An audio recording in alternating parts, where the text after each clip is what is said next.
Hello everyone, this is Air and welcome to the 39th episode of Death Row Executions. Today's story is on Howard Long, who was sentenced to death by method of hanging. To date, he has been the last person in the state of New Hampshire to be executed. Howard Long was born on September 21st, 1905 in Hartford, Connecticut. He grew up as an only child and his mother, Sarah Long, came from a very wealthy family. If he ever got into any type of trouble, his mother was there to bail him out and bribe whomever she needed to with money. For unknown reasons, the family moved from Hartford to Belmont, Massachusetts. While in Belmont, this is when he was caught for the first time and sent to prison.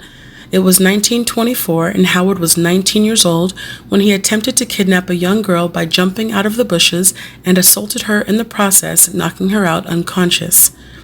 The girl bit Howard so hard that she was able to leave a mark. Howard fled, and the girl, who was left for dead, was found by a local Belmont police officer. When they found Howard, the bite mark she left on him matched her dental records, and it was the leading evidence in getting a conviction. He did not stay in prison long and was soon let out on parole. His next reported assault came in the year of 1930 when he kidnapped a young boy. The boy willingly got into Howard's sedan because he was promised a puppy. Once inside the vehicle, Howard drove to an abandoned building and sexually assaulted him. The young boy survived the attack, and Howard was sent to the Bridgewater State Hospital as a pre-trial detainee to be examined for competency and criminal responsibility. Howard's mother, Sarah Long, was able to get in touch with the judge presiding over his case, and he accepted her bribe of $30,000 to set up a trust. After this, the judge then worked diligently to get Howard paroled. One of his petitions was accepted by the court, and Howard was subsequently released in 1935. After being released, the judge wanted Howard to move out of Belmont, so he bought Howard a house that also had a general store attached to it on the first floor. The store had an attractive gumball and soda machine inside, and outside there were gas pumps. Howard's new location was in Alton, New Hampshire. Word around town spread about the new resident and his past.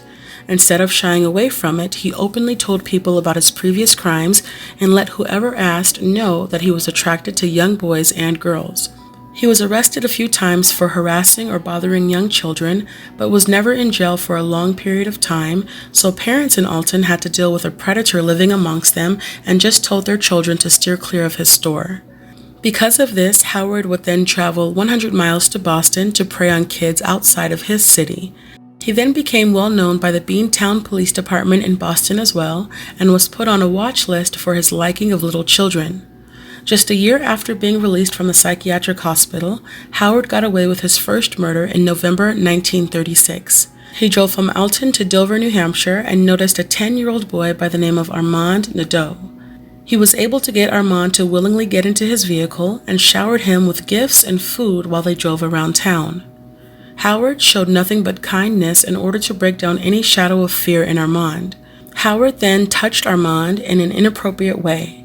After the continuous groping, Armand was too scared and jumped out of the passenger side while the car was still moving and was instantly killed. His skull was crushed, but Howard went back for him and moved his body to a cellar in an abandoned house. His body was found a month after he was killed by 2 hunters in the area, but Howard was not a suspect for the murder yet.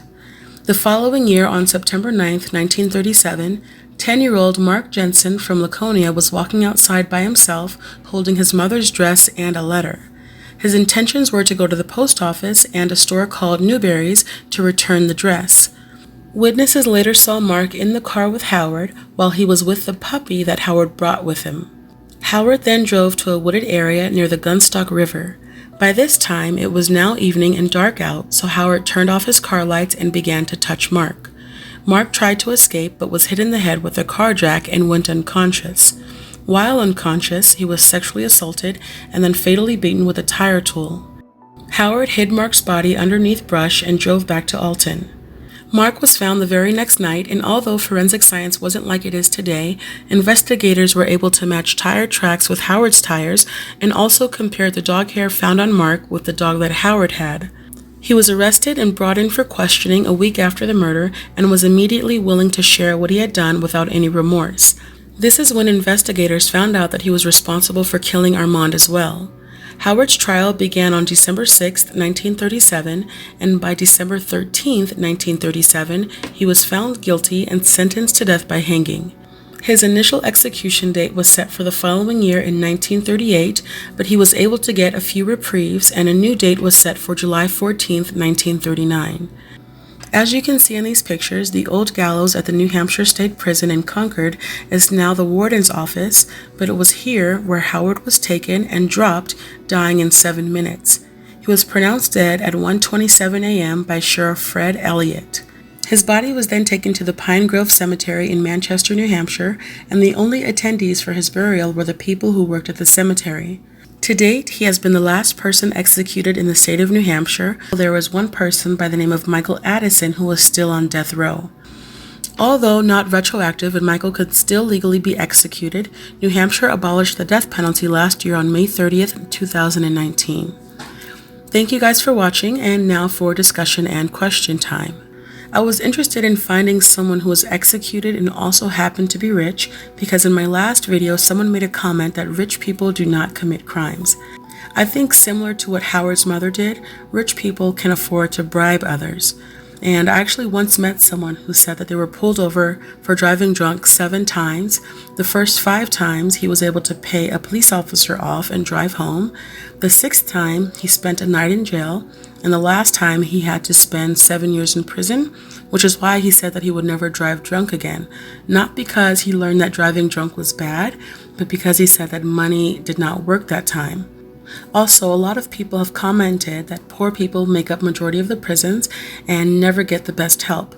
Do you think rich people are less likely to spend time in prison despite committing the same act as a poor person?